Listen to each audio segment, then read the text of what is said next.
Students, हमारा आज का जो टॉपिक है वो है सेक्सुअल रिप्रोडक्शन इन फंजाई और हम चैप्टर फंजाई पढ़ रहे हैं। जो सेक्सुअल रिप्रोडक्शन है उसमें मेन मकसद ये होता है कि दो ऑपोजिट सेल्स बने जिनमें दो अलग तरह का जेनेटिक मटेरियल हो और उन दोनों के जो सेल्स हैं उनके आपस में मिलने से जेनेटिक मटेरियल की मिक्सिंग हो जाए और नया जो जानदार इस मिक्सिंग के नतीजे में वजूद में आएगा उसमें बहुत सारे अच्छे जीन्स, बेहतर करेक्टर्स वाले जीन जो है वो सामने आ सकते हैं। दो अलग जगह से जब जेनेटिक मटेरियल मिलता है तो वैरायटी जो है, डाइवर्सिटी जो है करेक्टर्स की वो बढ़ जाती है।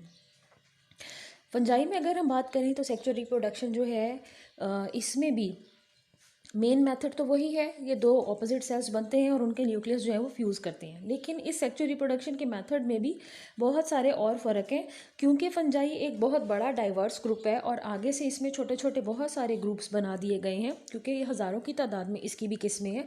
इसीलिए इनमें सेक्सुअल रिप्रोडक्शन का मेन मेथड सेम है, बट आगे से वो जिस जिस तरीके से होती है वो थोड़ा सा वेरी करता है। अब हम बात कर लेते हैं कि इसमें डिटेल्स जो हैं वो कैसे एक्सप्लेन की गई हैं और कौन सी ऐसी बातें हैं जो कि आपको पता होना ज़रूरी है। तो सेक्सुअल रिप्रोडक्शन के थ्रू मेन मेथड तो ये होता है कि हैप्लॉइड न्यूक्लियस बनते हैं, दोनों को फ्यूज़ किया जाता है। जब फंजाई सेक्सुअली रिप्रोड्यूस करते हैं तो दो अलग तरह के हाइफी जो हैं वो आपस में मेटिंग के लिए आते हैं, उनके साइटोप्लाज्म भी फ्यूज़ होते हैं और न्यूक्लियस भी फ्यूज़ कर जाते हैं।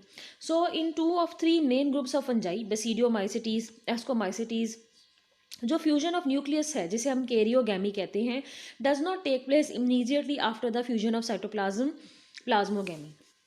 फ्यूजन के अमल को दो अलग नाम दिए गए हैं।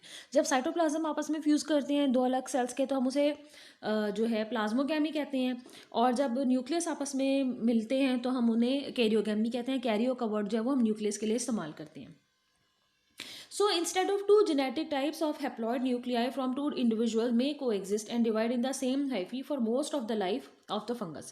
तो एक फंगस की ज़िंदगी में एक ही हाइफी के अंदर दोनों तरह के इंडिविजुअल जो न्यूक्लियाई हैं वो इकट्ठे रह सकते हैं। कोएग्जिस्ट का मतलब है कि एक साथ इकट्ठे रह सकते हैं और फिर वो इसी तरह जो एग्जिस्टेंस है उसको बरकरार रखते हैं। सच अ हाइफी और cell having two nuclei of two different genetic types is called as dikaryotic या हेट्रोकैरियोटिक। हेट्रो का मतलब है फ़र्क और डाई का मतलब है दो। तो क्योंकि इसमें दो हाइफी जो है उनमें इस तरह से एक्सचेंज हुआ कि दो न्यूक्लियस अलग-अलग बैकवक्त मौजूद हैं और दोनों अपनी इंडिविजुअल जो साख्त है उसको बरकरार रखे हुए हैं, दोनों इकट्ठे ही पाए जाते हैं, दोनों की आपस में फुली मिक्सिंग नहीं हुई है। इसीलिए इस अमल को हम कहते हैं हेट्रोकैरियोटिक या डाइकैरियोटिक जो हाइफी फॉर्मेशन है वो। Different groups of fungi produce different types of haploid sexual spores. For example, Basidiospores, Ascospores, Basidiomycetes एक बड़ा इंपॉर्टेंट ग्रुप है फंजाई से ताल्लुक़ रखने वाला। इसी तरह एस्कोमाइसिटीज़ भी है। तो एस्कोमाइसिटीज़ में एस्कोस्पोर्स बनते हैं और जो बेसिडियोमाइसिटीज़ का ग्रुप है उसमें बेसिडियोस्पोर्स बनते हैं। सब्सिक्वेंट अपॉन मियोसिस इन जाइगोट, और फिर इनमें मियोसिस भी होती है और मियोसिस जहाँ पर भी होती है आपको पता है कि उसका मेन मकसद ये होता है कि वहाँ पर क्रोमोसोम के नंबर को हाफ कर दिया जाए। These spores may be produced by their characteristic structures, fruiting bodies such as Basidia, Basidiocarp या Asci, Ascocarps। छोटी छोटी बॉडीज़ होती हैं जिनको फ्रूटिंग बॉडीज़ कहा जाता है। इन फ्रूटिंग बॉडीज़ को फ्रूटिंग बॉडीज़ इसलिए कहा जाता है कि इनके अंदर स्पोर्स पैदा होते हैं। हर ग्रुप में थोड़ी सी साख्त और फॉर्मेशन का तरीका फ़र्क होता है, इसलिए उनको उस ग्रुप के अकॉर्डिंग नाम दिए गए हैं। जैसे कि बेसिडिया या बेसिडियोकार्प कहा जाता है बेसिडियोमाइसिटीज़ के लिए, और एस्काए या एस्कोकार्प कहा जाता है एस्कोमाइसिटीज़ के लिए। अब बात कर लेते हैं क्लासिफिकेशन ऑफ फंजाई की। हमने अपनी आसानी के लिए फंजाई के इतने बड़े डाइवर्स ग्रुप को छोटे छोटे ग्रोहों में तकसीम कर रखा है ताकि हम इसको अच्छे तरीके से समझ सकें। तो सबसे पहला ग्रुप है या फाइलम है जाइगोमाइकोटा, दूसरा है एस्कोमाइकोटा, तीसरा है बेसिडियोमाइकोटा, चौथा है ड्यूट्रोमाइकोटा। कॉमनली जाइगोमाइकोटा को जाइगोमाइसिटीज़ कहते हैं, एस्कोमाइकोटा को एस्कोमाइसिटीज़ या सैक फंजाई भी बोलते हैं क्योंकि इनका जो एस्कोकार्प होती है वो थैली के जैसी होती है। बेसिडियोमाइसिटीज़ को क्लब फंजाई बोलते हैं और ड्यूट्रोमाइकोटा को इम्परफेक्ट फंजाई कहते हैं। अब इनकी मिसालें भी इन्होंने आपको आगे लिखकर बताई हुई हैं। Rhizopus belongs to Zygomycota, yeast for example belongs to Ascomycota, mushrooms जिसे हम खाते भी हैं, रस्ट स्मट ये मकई वगैरह हमने गंदों में बीमारियां भी फैलाती हैं, इनका ताल्लुक बेसिडियोमाइसिटीज से है। एस्परगिलस, जिससे कि बहुत इंपॉर्टेंट कंपाउंड्स हमें हासिल होते हैं, उनका ताल्लुक ड्यूट्रोमाइकोटा से है। अब इनमें जो सेक्चुअली रिप्रोड्यूस करने का तरीका है वो मेन तरीका यही होगा कि यहाँ तो साइटोप्लाज्म और न्यूक्लियस मिलाप करेंगे, या न्यूक्लियस जो है वो बैक वक्त इकट्ठे पाए जाएंगे और अपना को एग्जिस्टेंस बरकरार रखेंगे। और साथ ही सामने इन्होंने एसेक्सुअल रिप्रोडक्शन करने का तरीका भी बयान कर रखा है, जिसमें फ़र्क तरीके के कंपाउंड जो हैं वो बनते हैं, स्पोर्स वगैरह बनते हैं। For example non motile spores बनते हैं स्पोरेंजिया में, और वो खुद डिस्पर्स हो जाते हैं पानी से, हवा से। और फिर हाइफी जो है वो किस किस्म के पाए जाते हैं वो भी बताएं। अगर हाइफी को देखें जाइगोमाइकोटा में, तो वो नॉन सेप्टेट है। इसका मतलब है कि उनमें सेप्टा नहीं होता, जिसकी वजह से अलग अलग सेल नज़र नहीं आता, और आप उसको कहते हैं कि ये मल्टी न्यूक्लिएटेड है। जबकि एस्कोमाइकोटा में सेप्टेट लेंथी डाइकैरियोटिक हाइफी है, यानी हर हाइफी में आपको 2 अलग न्यूक्लियस नज़र आएंगे और फिर सेप्टा बना होगा। तो इस तरह से कंपार्टमेंट्स जो है वो बने होते हैं। इसी तरह आप देख सकते हैं कि बेसिडियोमाइसिटीज में भी सेप्टेट लेंथी हाइफी हैं, डाइकैरियोटिक हैं, और जो ड्यूट्रोमाइकोटा है इनमें वेरिड लिखा है। वेरिड का मतलब है कि कई तरह के हैं। अब हम बात कर लेते हैं जाइगोमाइकोटा की, कॉन्जुगेटिंग फंजाई। कॉन्जुगेटिंग फंजाई इसलिए क्योंकि ये जो फंजाई हैं ये अपने हाइफी को एक दूसरे के साथ क्लोज लाते हैं और लिंक पैदा करते हैं। इस अमल का नाम है conjugation. Because of this reason इन्हें कहते हैं conjugating fungi. During their sexual reproduction, zygote formed directly by the fusion of hyphae forms temporary dormant thick-walled resistant structure called zygospore. इनके हाइफे एक दूसरे के करीब आते हैं और ये हालात के नासाजगार होने की वजह से एक थिक प्रोटेक्टिव कवरिंग सिक्रीट कर लेते हैं और रेजिस्टेंट हो जाते हैं, ताकि इनको बाहर के जो मौसमियाती तब्दीलियां हैं, दर्जा हरारत कम है या दर्जा हरारत बहुत ज़्यादा है, पानी नहीं मिल रहा, तो उस वजह से ये इन चीज़ों को टॉलरेट कर सकें। तो इस स्ट्रक्चर को जो ये इस अमल के लिए बनाते हैं उसे जाइगोस्पोर कहते हैं। इसमें मियोसिस होती है जाइगोस्पोर के अंदर। स्पोर्स जो है वो जर्मिनेट करते हैं। ये स्पोर्स हैप्लॉइड होते हैं और स्पोर्स जो है जब इन्हें किसी अच्छी जगह ग्रो करने का मौका मिलेगा तो ये तेज़ी से हाइफी बनाना शुरू कर देंगे, और पूरी हाइफी की जब एग्रीगेशन बन जाएगी तो हम उसे कहेंगे कि इन्होंने माइसीलियम बना दिया। तो इसमें स्पोर्स जो फॉर्मेशन है वो एसेक्सुअल रिप्रोडक्शन करने का तरीका है। हाइफी जो है वो सिनोसिटिक है। हमने ये पीछे बात देखी थी कि सिनोसिटिक हाइफी की हम बात जो कर रहे हैं वो किस तरह की बात कर रहे हैं। हमने कहा था कि मल्टी न्यूक्लिएटेड भी हाइफी होते हैं, बास में सेप्टा होते हैं, तो पर सेप्टा एक सेल की अपीयरेंस होती है उसमें 2 न्यूक्लियस होते हैं, और बास में सिंगल ही होते हैं। अब यहाँ पर इन्होंने आपको एक पूरा लाइफ साइकिल आपको दिखाया है।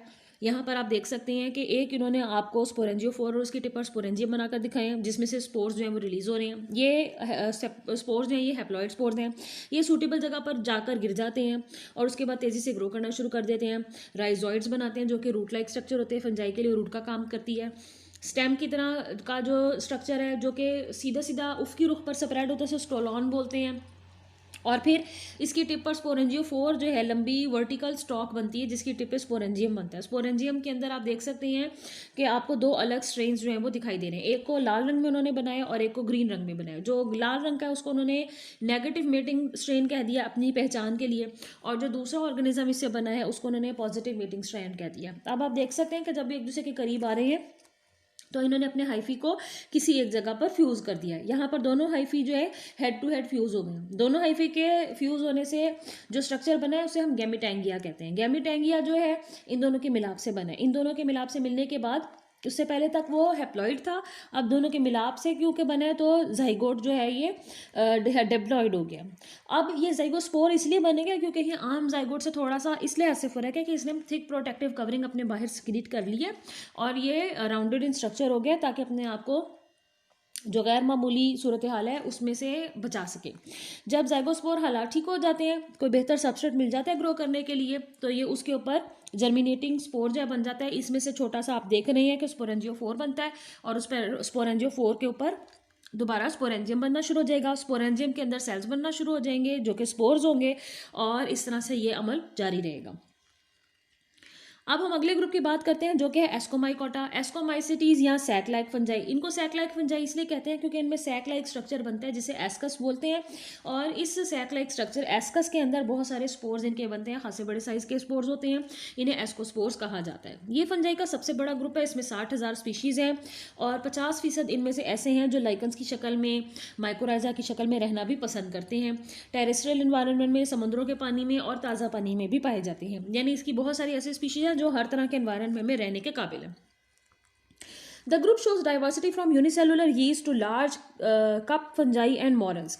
बहुत सारे ऐसे फंजाई हैं जो कि खासे बड़े साइज़ के हैं, छोटे नहीं हैं, हम उसको आम आंख से देख भी सकते हैं, लेकिन जाहिर बात है कि उनकी इंटरनली सारी डिटेल स्ट्रक्चर्स को स्टडी करने के लिए हमें माइक्रोस्कोप की ज़रूरत होती है।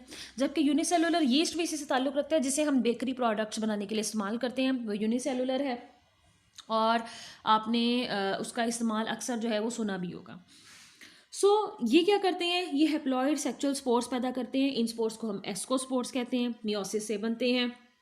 सैक लाइक स्ट्रक्चर, थैली के जैसे नुमा स्ट्रक्चर है जिसको हम एस्कस बोलते हैं, उसमें बनते हैं। एस्कस क्योंकि ज़्यादा होते हैं, एक वक्त में ज़्यादा बनते हैं, तो हम प्लूरल में वो वर्ड यूज़ करते हैं एस्काई।